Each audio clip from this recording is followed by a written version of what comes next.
ช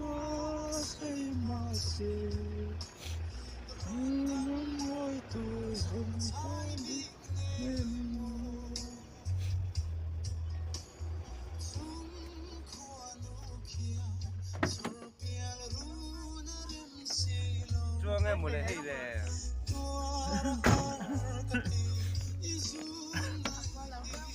ท่านบอกแฟยับ แล้ว เสียง หมดเนี่ยกันนี่ช่วงไม่ช่วงก็ไม่รู้เชียวมันนี่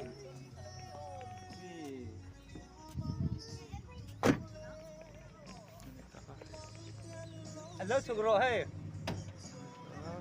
อ๋อฟักเต้วิโต้เจนี่นะ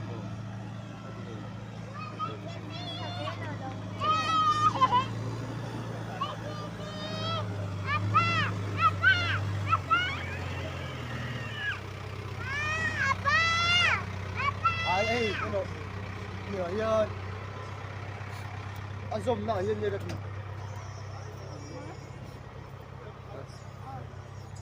Thế nào? Sẵn thân mình xuân